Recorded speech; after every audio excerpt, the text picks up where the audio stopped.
Comrades and friends, I am honoured to welcome you here on the 50th anniversary to commemorate Rose Curry and Gerard O'Hare. I would like to thank you all for coming. It is hard to believe that it is 50 years since the death of our comrades Rose and Gerard. They died on active service, proudly committed to the Republican cause. They selflessly put their own lives in danger to remove a device to ensure no civilian casualties or any harm came to civilians.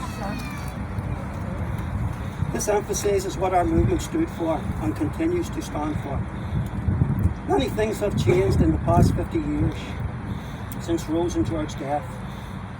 But what has remained is the division that exists among the working class, continued exploitation by the capitalists of our class. We have lost many comrades along the way, but we remain committed to honouring their memory and their legacy, and we will continue to struggle for a secular socialist republic on this island. I would like to call Amy Quinn to read a poem on the Fianna Eireann.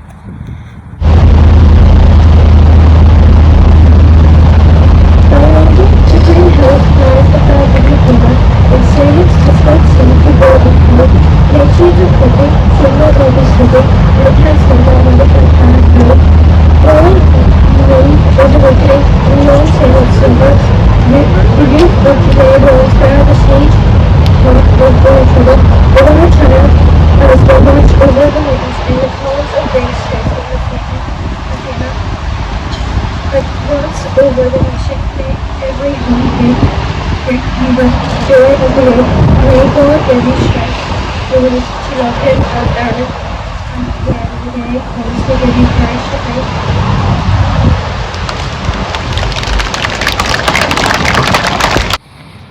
Comrades and friends, it is a great honour to address you all today at this, the 50th anniversary commemoration for Rose Curry and Gerard O'Hare.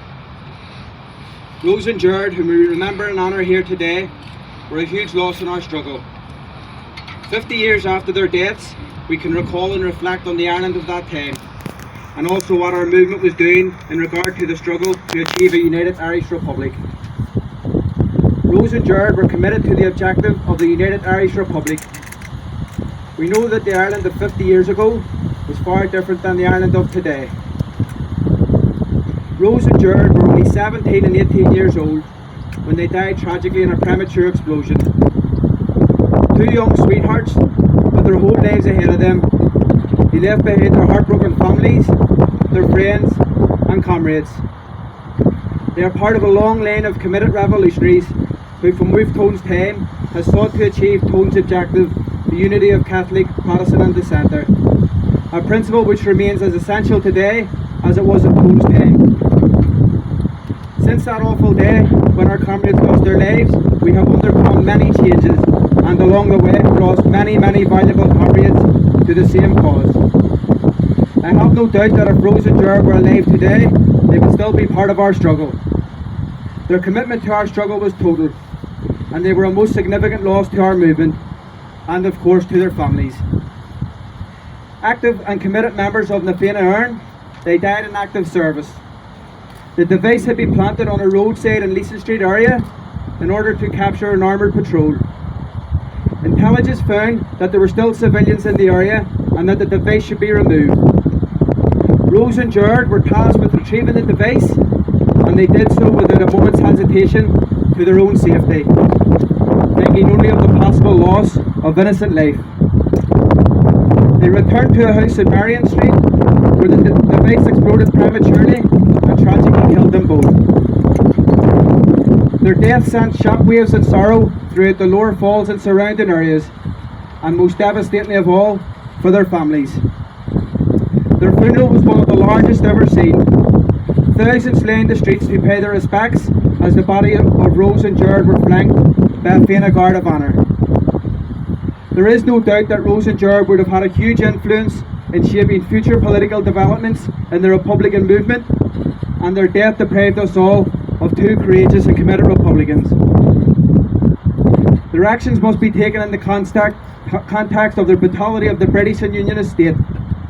We had witnessed this brutality at first hand. with Bloody Sunday, the false curfew, Ballymurphy, and then the introduction of internment.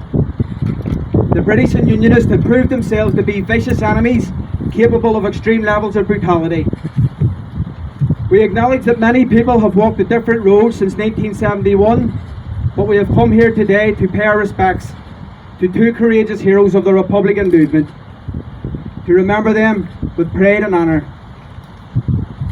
We have learned a lot over the past 50 years, but we must not forget the sacrifice these brave volunteers who kept the flame alive and who knew the dangers they faced in what was a very unequal struggle. Despite seeing many of their comrades in prison, north and south, and also recognising that lives have been lost, they kept faith with their dead comrades and the hundreds in prison. They were well aware of the dangers they faced, prison, and as it happened, death. We have learned many lessons from our history, but one lesson above all others we must never forget: those of our comrades who have died over the past years, those comrades who were murdered by sectarian assassins, and others who died at the hands of so-called forces of law and order. The enemy has not changed. It is we who have recognised the real enemy. It is not the worker of any religion or none. It is the exploiter who manipulates, and when it is necessary for them to maintain their power, they will use all forms of coercion, whether it be economic means or discrimination. They will not hesitate to keep workers divided, as we know to our cost in this land of ours. The enemy, comrades, is capitalism in all its many disguises. The transformation of our movement from a broad nationalist organisation to a class-conscious party of the working class was brought about by many comrades. And again, I would stress, we have a duty to our dead comrades to finish the task that they were engaged in and for which they gave their lives. Today we recognise this fact, and it is most important that we do not forget. We remember Rose and Gerard today with pride and honour. Thank you, comrades. It is with heavy heart that we are gathered here today to commemorate the life and the loss of Gerard, who died alongside his comrade Rose Curry 50 years ago. We know how often we think of him, how often we wonder where life could have taken him. We know how often, when we gather as a family, we imagine him there with us. Gerard was robbed of his future because he could not and would not stand by and watch his community attacked by the force of the British Crown. He was only 17. He was a man, an Irishman, an Irish Republican. So even with the grief we still feel of his loss, with the tears we still shed for him, for the life he never got to live, we, his family, hold our heads up high when we think of him. We speak fondly of them always. Those who die for Ireland live. Gerard and Rose and all our martyred dead do live on. They live on as we continue to further the aims for which they so bravely gave their young lives. They were valiant, they were brave, they were prepared to risk, and if necessary, to give their lives so that we who remain can see the dawning of the day. We will never stop mourning our loss. We all know that. Just as we know what an honour and privilege it is to have known that in our families we have two heroes, because despite their youth, because the might of the enemy, Gerard and Rose, and countless others, took on that enemy, and they lit the lantern for our people on our long walk to freedom. We owe them so much. Let us keep their memory and their dreams alive. They will walk with us always.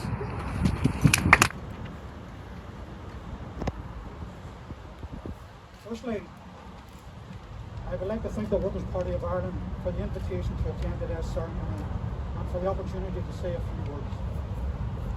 When I look around me here today, I see so many family members, friends and comrades who took different paths. But we are all here today to commemorate the 50th anniversary of Fian Rose Curry and our comrade Fian Gerard. We, the families of Rose and Gerard, have carried the pain of their deaths with courage, dignity and silence for these past 50 years. When Rose and Gerard set out on the evening of the 23rd of September 1971, little did they know that their young lives would end by transporting a bomb that was planted earlier that evening as a landmine against the British Army. Since the false curfew of July 1970, the British Army have been carrying out daily raids in local homes, looking for guns, ammunition, explosives and men who were on the run. In doing so, they destroyed the contents of their homes, smashing down doors, breaking windows, and brutalising the occupants. Because of this, the official IRA have been carrying out regular attacks, including ambushes, sniper attacks, etc. On the night of the 23rd of September, an ambush was set in motion, but when the enemy failed to appear, the local leadership of the official IRA decided to call off the operation and made contact with local Fianna leadership, who tasked Rose and Gerard with removing the device and taking it to a safe house in Marion Street. It was while removing a detonator from the mine that it exploded and killed Rose and Gerard instantly. In the aftermath of the explosion, the local communities rallied round both families and gave them much needed support and protection from the army and the media and the mine. Our mother Annie had to cope alone with 6 other children, 1 boy, 5 girls, ranging in age from 7 to 19. Our father Johnny had been arrested and interned on the 9th of August as a long cash, but with the help of the leadership of the Republican movement and the local parish priest, Father Dara, he was granted 24 hours parole in the custody of Father Dara. My father was the first internee to be granted parole, and because he honoured the conditions imposed on him, it opened the way for other internees to be given compulsory parole. Our parents remained strong and resolute during those long, dark days. Rose and Gerard both came from very strong Republican families, so it came as no surprise when it was discovered that they had both joined the movement. Rose played camogie for the Gerard Italian Club, which was a team made up mostly of Fianna members. On one occasion when they turned up at Cherryville to play a match, a leading member of the South Antrim board of the GAA, on discovering that their camogie kit was green, white and orange, informed them that they could not play, as Cherryville was in a mixed area. So after a bit of wardrobe rearranging, the colours became white, green and orange, and they then played their match, and I'm glad to say they won, with only one casualty on the O'Callaghan side, Angela McMullen. She received a slap on the cheek after an over-enthusiastic Rose scored a goal and carried on with her swing. Rose and Gerard's memory will live forever in the hearts and minds of everyone in attendance here today, especially their family members, friends and former comrades. They showed purity in their hearts, strength in their arms, truth on their lips.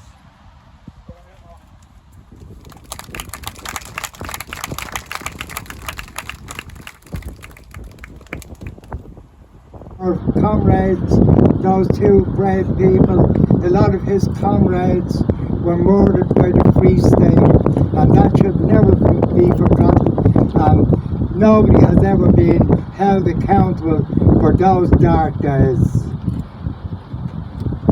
Shinna Fianna Fáil, atá Féaleg Geran, we